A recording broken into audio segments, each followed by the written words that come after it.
Hi, everyone, and welcome to the Enterprise Search Keynote. I'm Matt Riley. I lead the product team here for Enterprise Search at Elastic, and I'm joined today by a few of the other team members who are really excited to take you through a lot of the things that we've been working on over the last year. As a quick reminder, this keynote and the entire Enterprise Search track will actually be covering all of the things that we at Elastic work on in order to help you be able to create great search experiences for your own users. So whether you're working with the app search product or the workplace search product or building enterprise search experiences directly on Elasticsearch, there should be a lot of great information in this talk and all the other talks for you to digest, and hopefully you get a lot of great information out of that. So with that, I'm going to hand it over to Diane to kick us off. Thanks, Matt. Well, we talked about this a little bit in the product keynote with Ash, but it's really crazy and incredible to see what a central role search has taken in our everyday lives. In fact, I think if we think about it today, how many times have you searched today? And it could be, on your device, on your work laptop, and all those different places. In fact, I search first everywhere, whether it's on a website or in an app, and I bet most of you do too. And nowadays, in these days of Hey Siri or Alexa or Google, we're always looking actually for an answer. We're not necessarily wanting to see pages and pages of results. We're actually looking for that single answer that we're trying to find about whatever question we have, or the thing we want to buy, or the thing we want to download. And we're trying to find that single answer that meets our needs, that answers what we're after with as little effort as possible. And that's kind of what we're going for these days. And what happens if we don't find what we're looking for as both consumers and employees? There's actually a pretty big impact if we don't find what we're looking for. In fact, most of those search experiences can make or break those customer relationships. 34% of customers say that they're frustrated at not being able to find what they need or finding answers to simple questions on a company website. And 88% of those folks say they won't even return to the site after a bad experience. When there's over $1.6 trillion in the US alone is lost every year due to bad customer service or frustrations on sites, that's a big deal. That's really something that we have to wake up and think about. And then we think about the employees on the other side who are delivering those great experiences or, interacting with customers. We're seeing that, knowledge workers can waste up to 1.8 hours a day searching for information.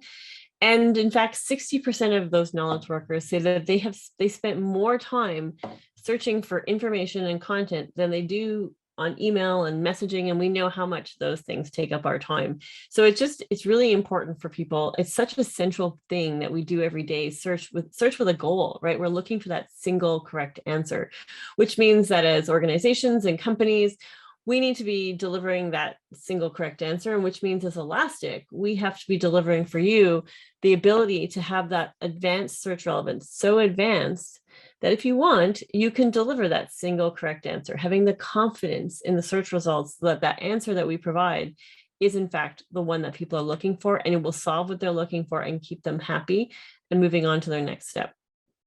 And we're doing that here at Elastic across enterprise search, which is what we're talking about today. And that encompasses search for every use case, whether that's for employees, whether that's for customers. It's search across all those experiences on our websites, mobile devices, and apps, in product, all those different places where people are searching for that answer, searching for that information.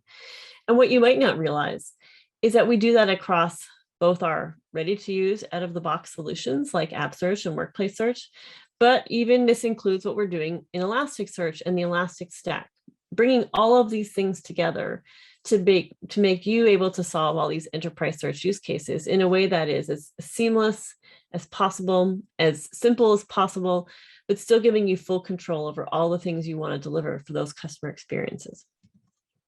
And in fact, the work that we're doing in these areas has been so profound and so well, has delivered so many great results, is we've actually been recognized by some of the industry analysts for some of this work. So for the first time ever, Elastic appeared in the Gartner Magic Quadrant for Insight Engines, and we went right up into the challenger position. And we're really excited about the feedback that we received around that and how great our execution is and how easy it is to use our products. And then we were named a leader in the Forrester Wave for cognitive search. And in fact, that's super exciting for us as well, because really we're seeing we're going right to the top of these. And it's exciting for us because it means that the work we're putting in, the work that we're going to talk to you about today, in terms of delivering all of those core elements of that great search experience, that they're working for our customers, that it's delivering the results that our customers need, like you. And so we're really excited to talk about these things today. And we're going to talk about them in the context of the search journey that we're helping you do. And really, we see that as having some core fundamental building blocks that get us from having no search or poor search all the way to having great search, and ultimately that single correct answer, and that single correct answer confidence, where we can be sure that we're answering the customer's questions and giving them what they're looking for. And we start that with the core search, and that's just the fundamental search technology at the heart of it. And we believe, as always, that that is Elasticsearch. That really is the best possible tool to deliver search experiences. But there's so much more that comes on top of that. And as any of you have ever and taken on a search project know, there's quite a few building blocks that need to be achieved and to do that with success in order to deliver that single correct answer. And that first one is really content ingestion. And that's a critical point for any search project to do. We hear from you that that's hard. And that is, there's just so much content out there to search across and so many tools to search across. And so we've done a lot of investment around that area in terms of making that as simple as possible and as powerful as possible.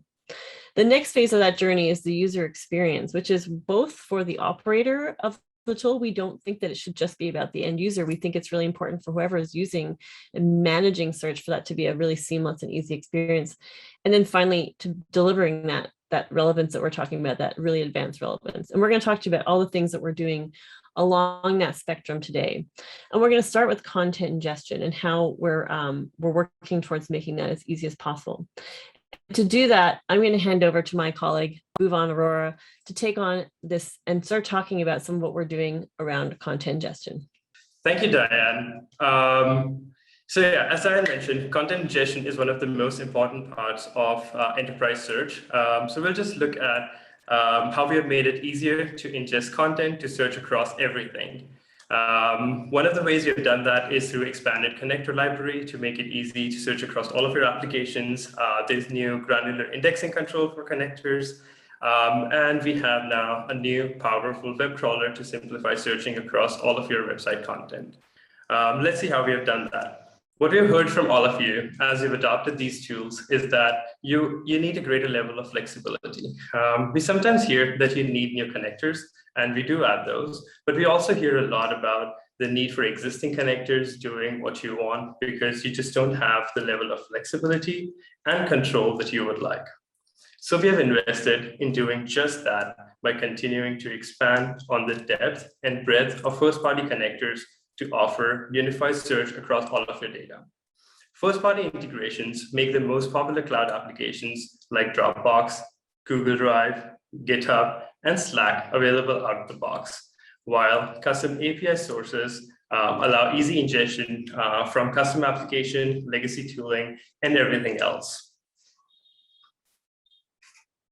First-party integrations are easy to set up and configure to get you and your team searching in minutes. Configuration and management of content ingestion is available in an intelligent administrative dashboard. Like I mentioned earlier, we heard what you wanted, and we have been hard at work to add new data sources, but we have been working twice as hard to make the existing data sources align with your needs. All this with little overhead for your team. This has been done through increased configurability and flexibility of connectors. Flexible data ingestion means more power and control to you and your team over what you ingest from first-party connectors. Till now, we ingested everything that we believed was relevant for you. And if that wasn't the right fit, then building a custom source was the only option, which requires time and resources from your team. With this flexibility, you can choose what data to ingest or leave out to match to your needs. You can easily include or exclude objects, file extensions, and file paths for each of your content sources. When you get the power to ingest data that is relevant to your needs, it also leads to increased precision of search results, reduction in storage costs, and reduced data sync time. On the right side, you can see an example of how to exclude opportunity and attachment objects from Salesforce. Here you can see an example of how file extensions can be excluded from, say, OneDrive. And here is an example of how folder paths can be included and excluded from, say, Google Drive. And just like everything at Elastic starts as a core feature and an API that you can work with as a developer, we're going to continue to make it easier to use by adding a lot of these features to the administrative dashboard. Now let's talk about customizable sync scheduling. This enables you to align your infrastructure demands, computing resources, and data freshness needs. With this, you have more control over data ingestion for each content source. Reasonable defaults allow for your data to be refreshed at intervals that work for most organizations and most content sources. But you can easily modify these as you understand your data and your team's usage better. Change once and forget, or tweak it regularly to find the right balance. Choose what works the best for you. Picking a sync frequency allows you to set a baseline cadence at which the data will be refreshed, and under block time windows, you can define exceptions to the rule. The combination of these allows for defining precise sync scheduling strategy that works for you. Here you can see an example of how easily synchronization schedule can be updated using an API for a content source like Dropbox. Now, having an intelligent administrative dashboard makes it easy to manage data ingestion, but we also heard from some of you that it makes it hard to operate at the scale of your organization. So we have introduced content source management endpoints that enable operating at scale and aid developer ergonomics. Create custom content sources and ingest data regularly from multiple custom sources or legacy applications, all using our APIs. The amount of data you can ingest through these high quality ingestion pipelines and scale you can operate them at is limited by your imagination. All right, time for the demo now. So for those of you who are not aware of this interface, it's Postman. This would just let us quickly look at what's happening in the background, like how the APIs work. So we'll just quickly use some of the APIs that Workplace Search has to offer. So here we're looking at a Workplace Search deployment, which for me lives at the CRL. And we're going to quickly just pull all the content sources that are configured with this deployment. So here you can see there's only one content source that's currently configured, which is GitHub. So let's just go ahead and get the details for GitHub. Here, now we have all the details for GitHub. So here you see how it's like some of the configuration details. Here you see some of the groups that are already configured in GitHub.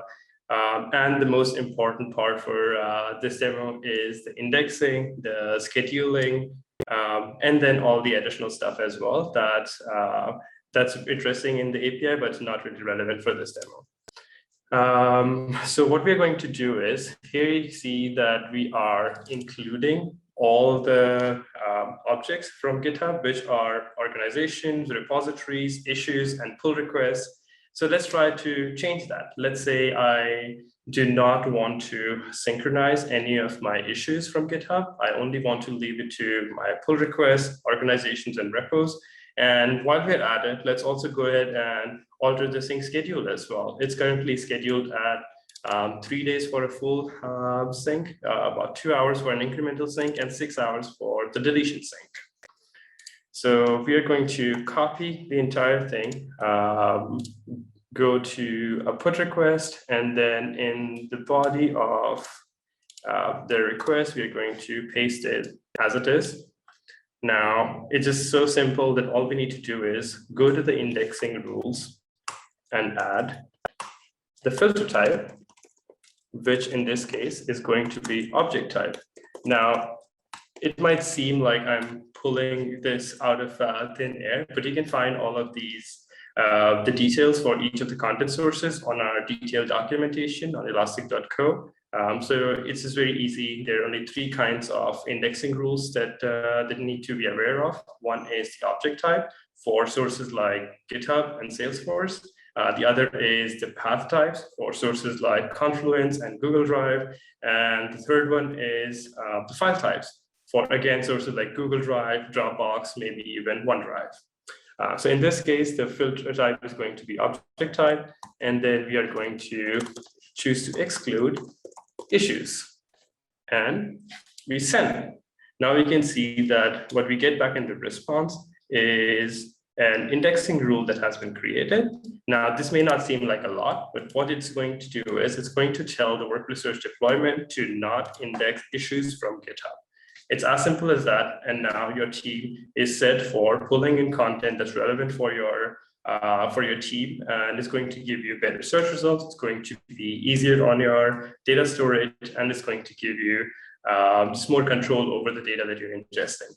Now, while we're at it, let's also now change the sync schedule. So currently a full sync is scheduled for every 3 days. Let's just go ahead and change it to 2 days.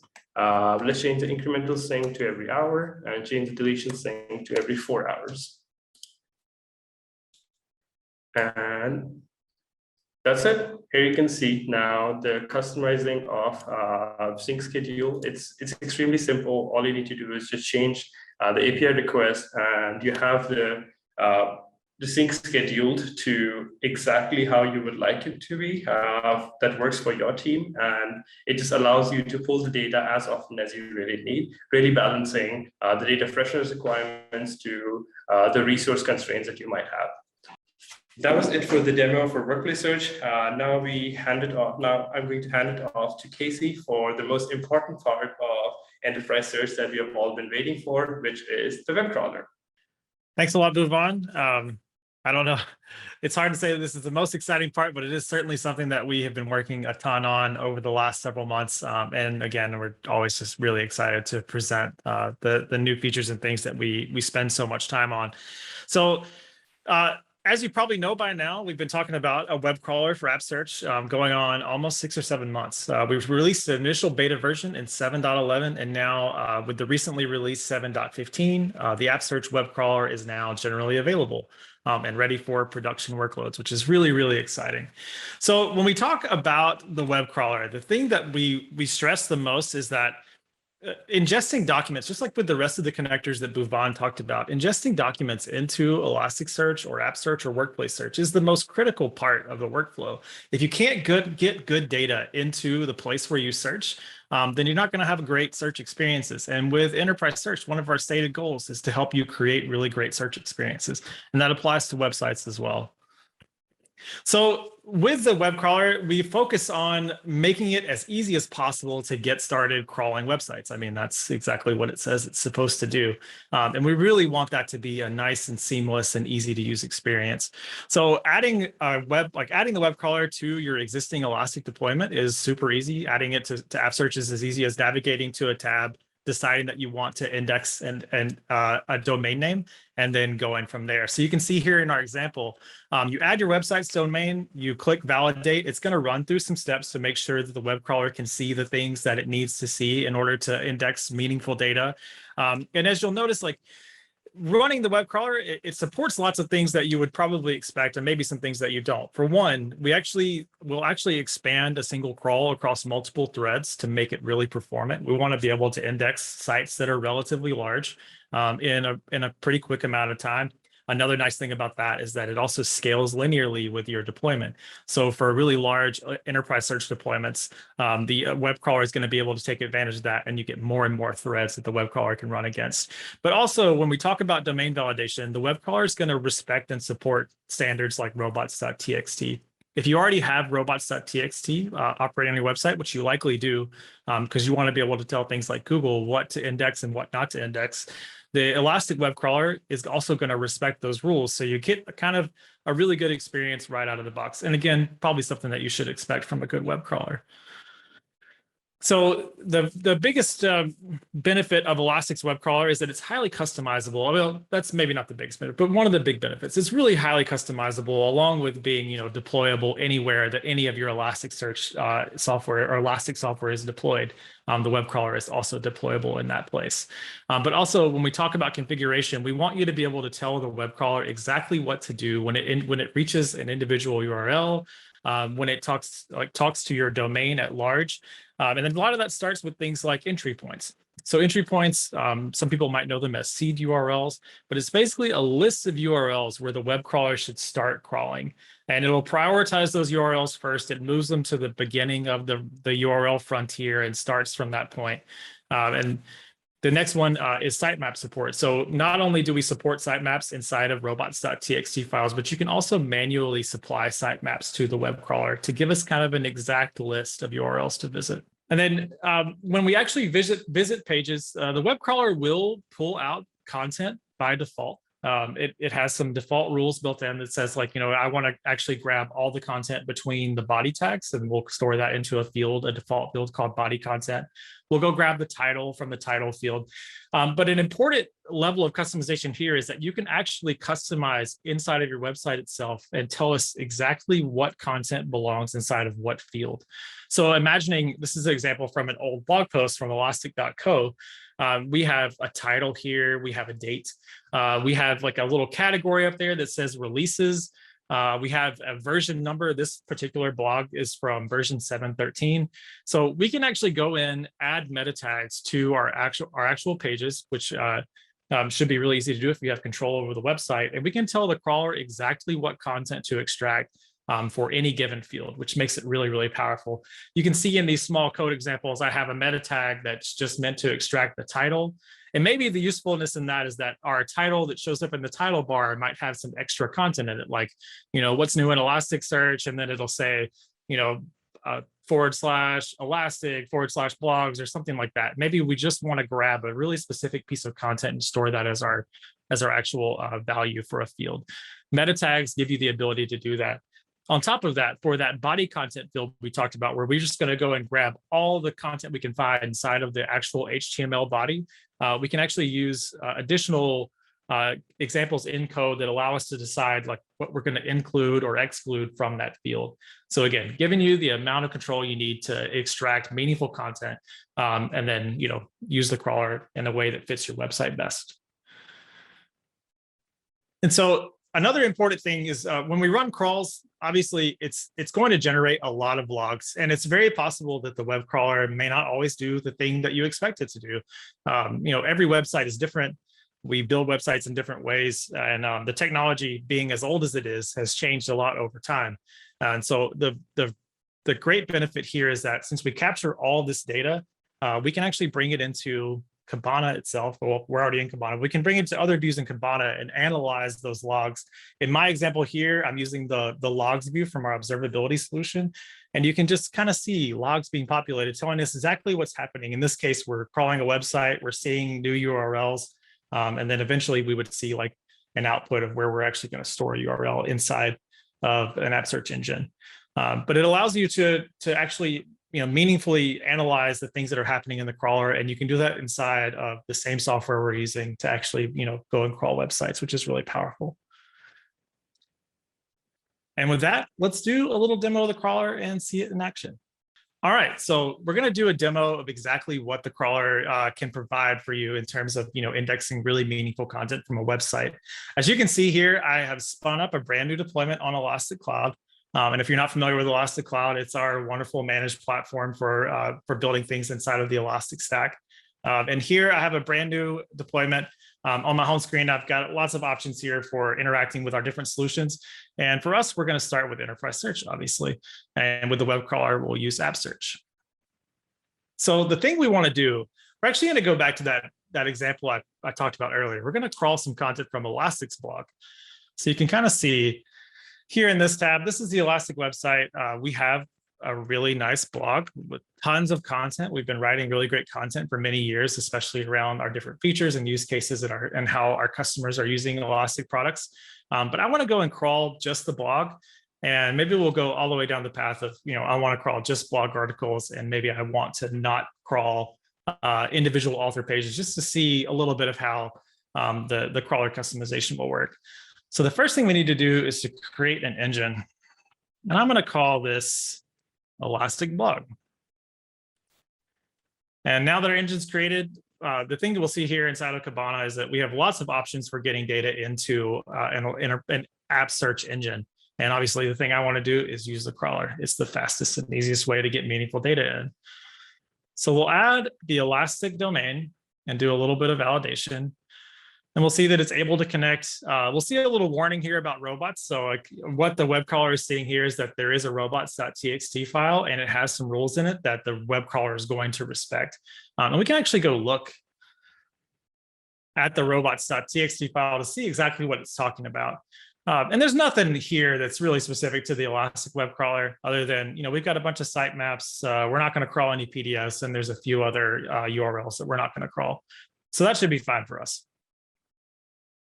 So let's add this domain, and then we'll go dig in and maybe add a few rules and things. So by default, we have an entry point that is the heart of the website, elastic.co. Because we're going to crawl the blog, I'm going to add the blog as an entry point as well. And then when we talk about crawl rules, when I say, I want to crawl just pages that are articles, this is the place where we'll do that.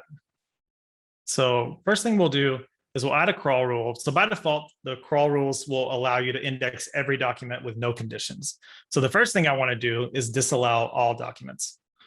And then we'll layer on another rule that tells us exactly what types of documents are allowed to be crawled. And the way these rules work, again, is this is a linear, like a top-down hierarchical list. So we're going to start at the top with every single URL, and we're going to evaluate each rule. And if it ever, if the URL ever meets a condition, then we're going to index it into an app search engine. So right now, if I were to start a crawl, we would index nothing because no pages are allowed. And then we're going to add another crawl rule. All right. So if we take a look at an individual Elastic blog post, we can see that there's not really a pattern in the URL that would be an obvious one to target if we only wanted to include articles. So the thing we actually need to look at is an individual author's page. And if we look at this URL, we can see there's definitely a pattern at play here. We have elastic.co/blog/author, and then an author's name. So if we're going to exclude authors, we're going to want to start with that pattern. So I'm going to copy blog author.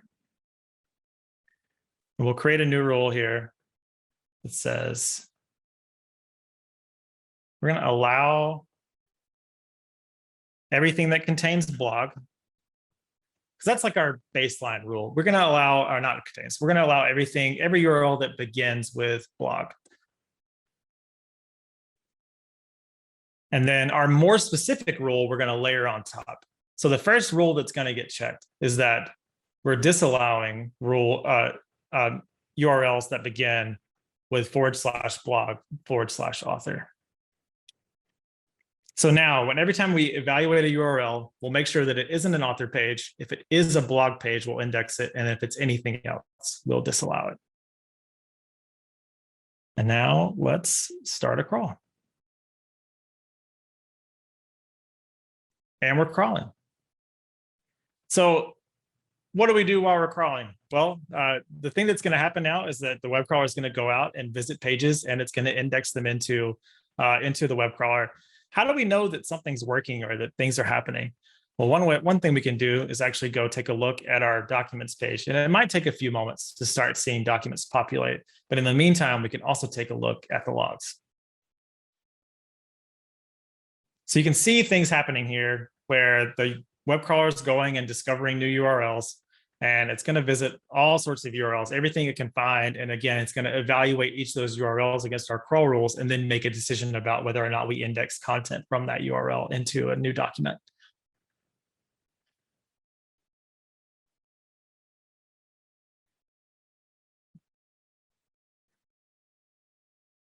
And look at this. We have documents coming in, and we're already moving pretty quick. So at this point, we've already indexed over 100 documents. It hasn't been very long. And we can kind of see they're matching the pattern we were expecting. They're just blog posts. And ideally, if we let this blog run for a long time, because the Elastic blog is really big, we would not see any author pages as well. And that's it. From here, the possibilities are endless. We can build a really great search experience just for this blog. We could do anything we wanted to. We could use the search UI function inside of the dashboard to build out a search experience to test. Really, the possibilities are endless. But getting that good content in is the foundation of creating a great website search experience. And we're aiming to make that super easy with the crawler. And with that, I'm going to hand it off to Jessica. Thanks, Casey. So now I'm going to tell you about some of the great improvements that we've made for operators and end users alike. Now, this is not an exhaustive list. It's just a few highlights.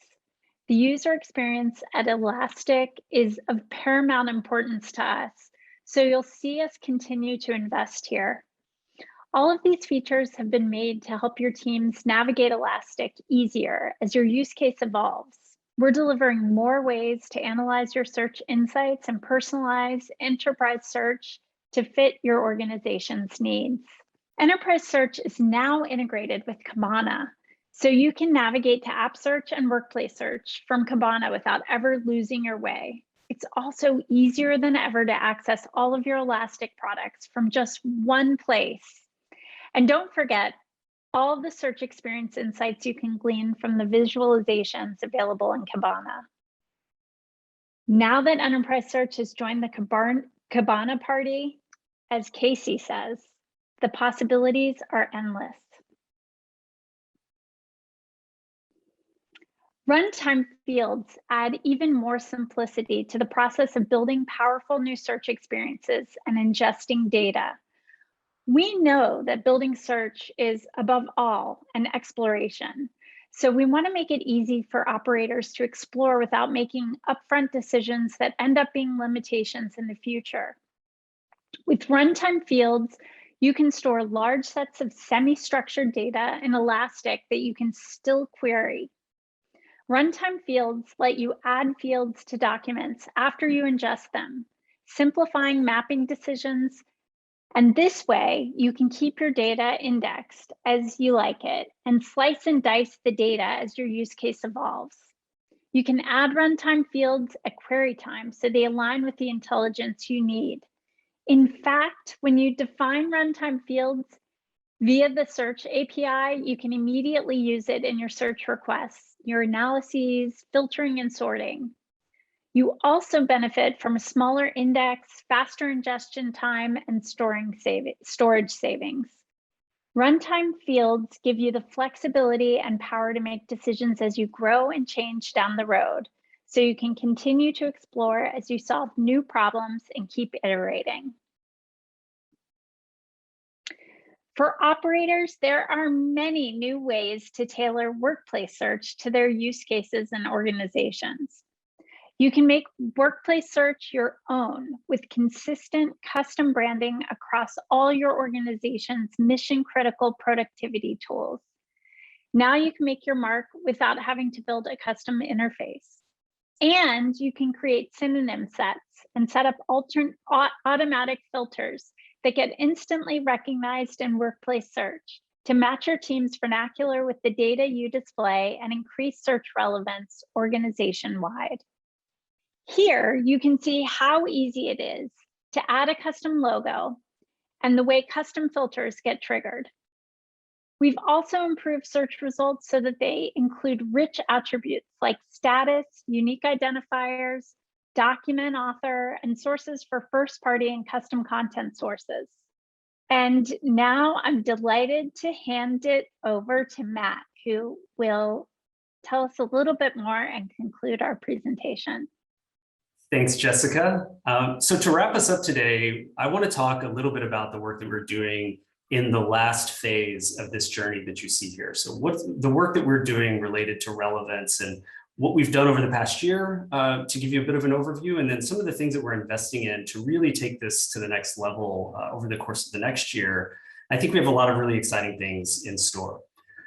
So we'll start with something we've released recently, which is an improvement to our precision tuning. Essentially, as for a long time now in App Search, you've had the ability to tune your relevance model through our administrative UI, but we didn't always offer the level of control you might need in balancing recall versus precision. So sort of how we balance the underlying tokenization and analysis of the text that you send into your search engine and what that does to impact what types of documents match certain keywords.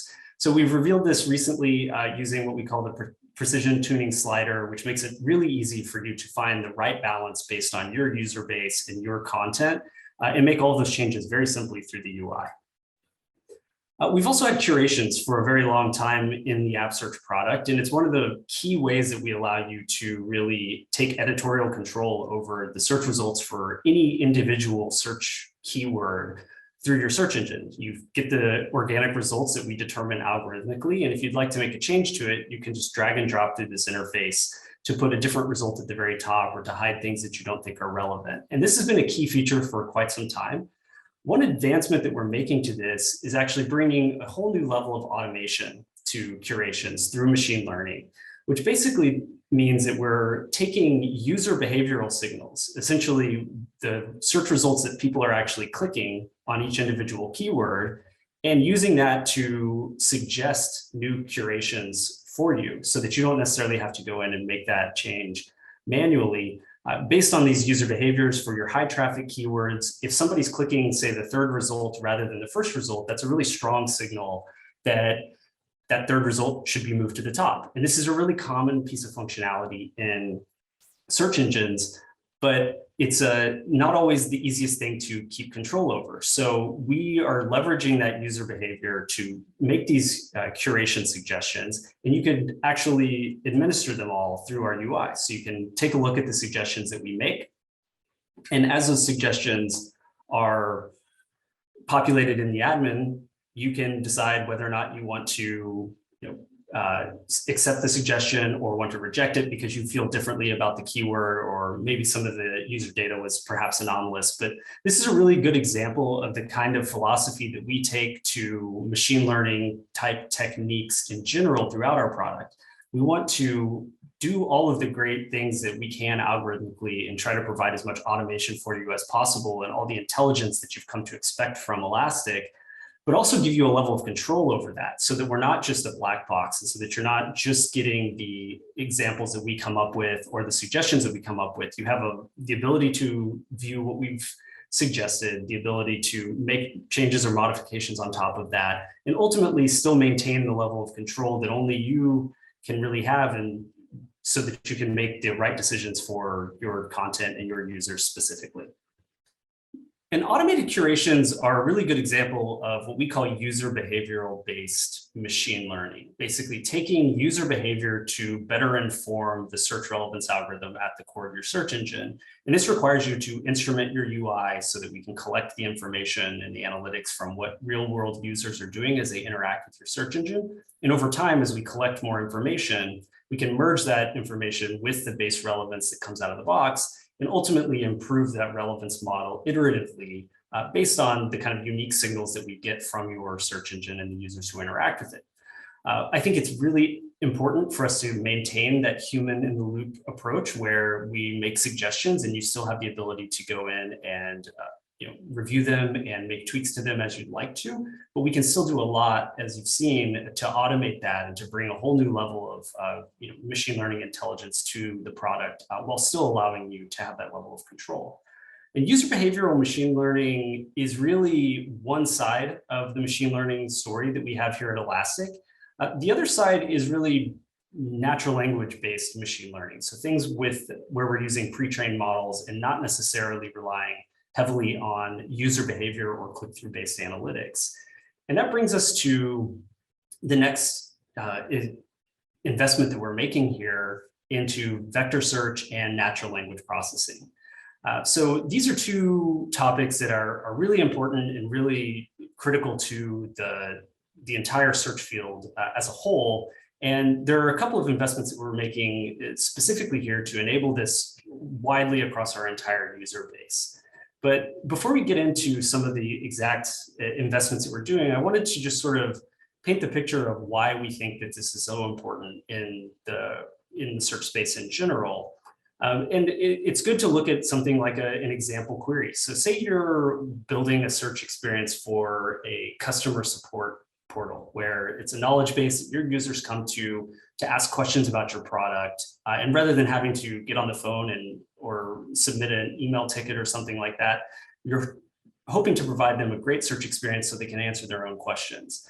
And when users are typing queries like connection speed requirements, if they're, say you're a streaming service or something like that, as long as those words exist in the documents in the text corpus in relative close proximity, we're going to be able to find great, highly relevant search results for you very easily and very quickly.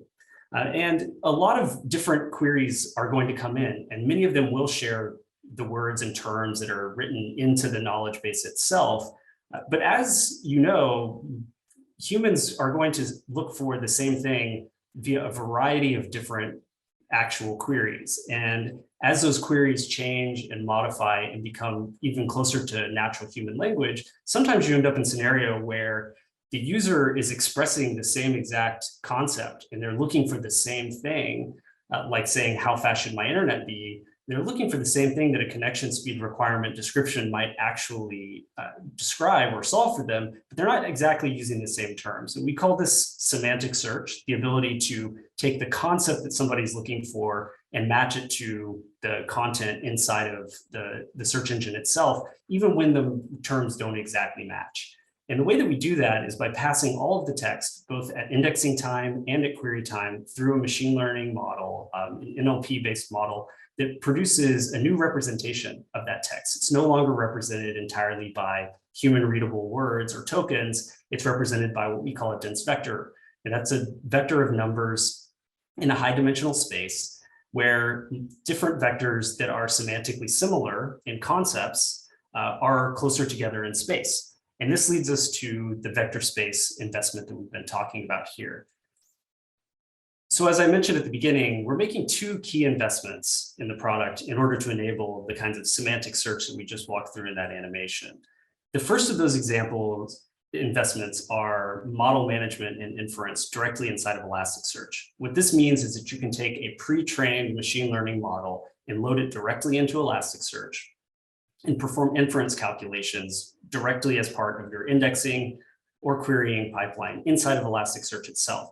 There's a huge advantage to doing this. One is that it removes any sort of secondary concern where you would have to pass all of the text through this ML model externally to Elasticsearch and then index it inside of Elasticsearch itself. It removes that secondary concern. It also distributes that computation across your Elasticsearch cluster, allowing you to scale this out in ways that are hopefully very natural and intuitive to you if you're already using Elasticsearch heavily. Just load your models in and start performing inference right alongside all the other things that you do with Elasticsearch. So model management and inference is one of the first key components to enabling these semantic search use cases that we're thinking so deeply about. The second is investing in fast nearest neighbor search.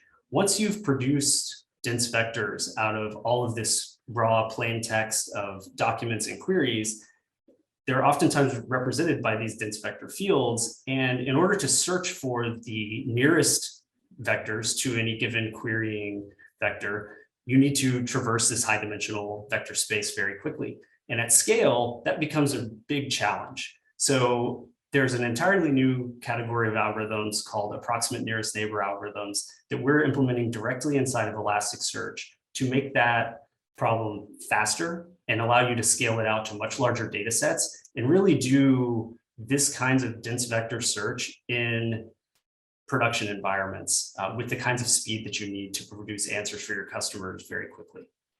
So to wrap up, I wanted to talk a little bit about how we are working to bring together these two somewhat opposing ideas of control and simplicity in the enterprise search product.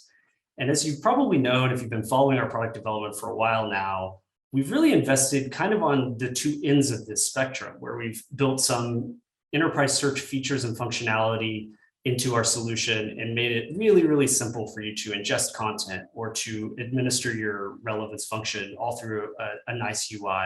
And we're also making investments at the Elasticsearch level, where we build core field types like dense vector fields or some of the new things that we just talked about around model management and approximate nearest neighbor algorithms.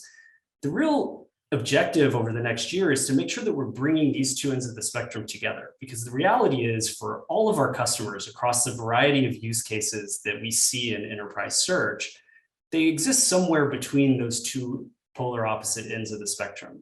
You may start by wanting something much easier to get started with and easy to ingest content with, but over time, as your use case scales and as your users start interacting with it more often, we oftentimes see that people want a new level of flexibility. They want to be able to customize. They might need some access to some various features inside of Elasticsearch, or vice versa. We want people to be able to span between the two ends of this with ease without having to rebuild any of their software. And so our ultimate goal over the course of the year is really to bring both of these things together and provide that level of simplicity while also giving you the power and control and flexibility that you've all come to know and love from Elasticsearch. And with that, I'll thank everyone for joining the keynote. I hope it was a great introduction to some of the things that we've done over the past year and a good preview of some of the things that we're working on this year. I'll encourage you all to stick around for many of the talks inside this enterprise search track. We have some great talks around building data integrations and using the web crawler and doing NLP inside of Elasticsearch, for example. I hope you'll go and see all of those. We also have some fantastic customer talks. So talks from our customers at IBM, Sapient, and Adobe. All of them should be very relevant to any of you who are building enterprise search experiences with Elastic products. And I hope you enjoy your time at Elasticon. Thank you.